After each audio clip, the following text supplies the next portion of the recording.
Dans cette vidéo, nous continuons avec la signalisation, mais nous allons parler plus particulièrement du marquage au sol. Souvenez-vous d'ailleurs que la signalisation, ce n'est pas uniquement les panneaux sur la route, c'est également les marquages que vous allez pouvoir voir sur le sol. Ça peut d'ailleurs donner lieu à des questions de code. On va vous dire qu'indique la signalisation. Il ne faudra pas oublier d'aller regarder les lignes sur le bord de la route, parce que ça vous donnera un certain nombre d'informations.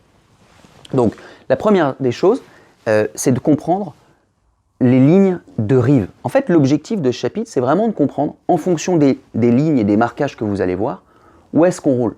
Et à ce moment-là, qu'est-ce qu'on a le droit de faire, la vitesse, le ceci, le cela. Donc la première des choses, c'est ce qu'on appelle les lignes de rive. Les lignes de rive, ce sont les lignes que vous trouverez sur le côté de la route.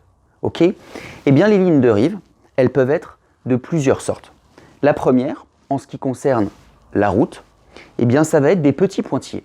Ces petits pointillés, comme c'est indiqué ici, font une longueur de 3 mètres avec des espaces de 3,50 m.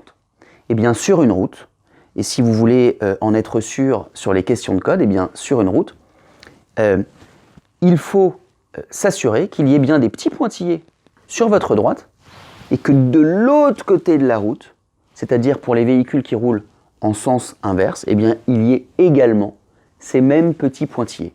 Si vous avez des pointillés à votre droite de cette nature et des pointillés de l'autre côté de la route, toujours de cette nature, peu importe la ligne au milieu, ça peut être une ligne continue, ça peut être une ligne qui vous autorise à dépasser, on le verra après, eh bien, si vous avez ces pointillés à votre droite et ces pointillés à votre gauche, il s'agira d'une route, tout d'abord, et puis d'un double sens. Okay, si vous avez le même marquage au sol à gauche, à droite, pardon, et de l'autre côté à gauche, c'est qu'il s'agira d'un double sens, et donc il y aura des voitures qui rouleront à double sens.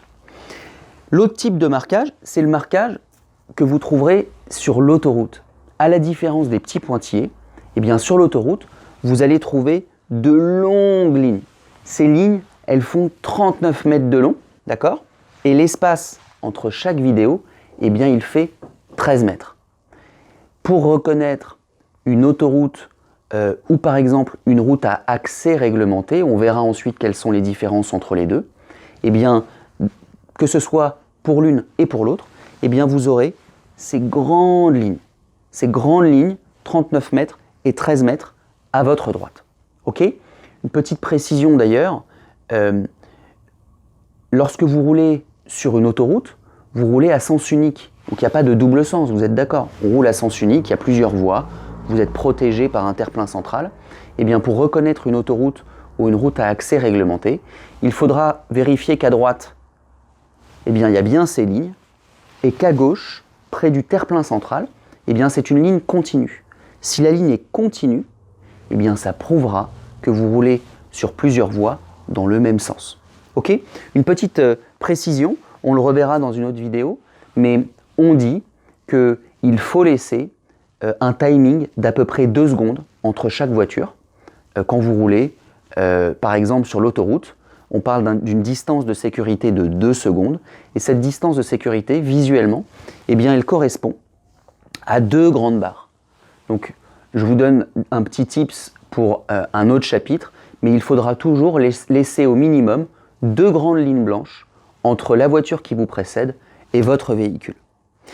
Concernant maintenant, non plus les lignes de rive, c'est-à-dire les lignes qui sont sur le bord de la route, mais maintenant, ce qu'on appelle le marquage axial, la ligne axiale, c'est-à-dire la ligne qu'il va y avoir entre votre voie et la voie des véhicules qui viennent en face. Eh bien, elle peut être de plusieurs types. Le premier type, c'est les pointillés classiques. Donc, les pointillés classiques, espacés de façon assez raisonnable, eh bien, c'est une ligne qui vous permet et qui vous autorise, le dépassement. Ensuite, vous aurez une ligne avec des pointillés beaucoup plus rapprochés. C'est ce qu'on appellera une ligne de dissuasion. Comme son nom l'indique, la ligne de dissuasion, eh bien, elle vous dissuade de dépasser. On le verra plus tard, et vous aurez le droit normalement de dépasser que les véhicules qui circuleront lentement, les vélos, les cyclomoteurs. Là, on a ensuite la ligne continue. La ligne continue, normalement, ne vous autorise pas le dépassement.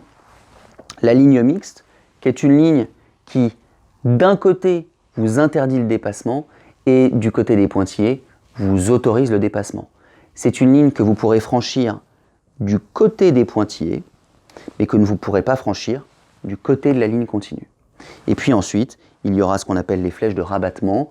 Les flèches de rabattement, c'est une ligne en pointillé, mais avec des flèches de rabattement qui vous disent « dépêchez-vous, le dépassement, il va falloir qu'il s'arrête parce que la ligne va se transformer en ligne continue. » Et souvenez-vous qu'il y aura toujours 3 flèches de rabattement. Si on est à la deuxième ligne de rabattement, la deuxième flèche de rabattement, pardon, c'est qu'il faut vraiment finaliser le dépassement.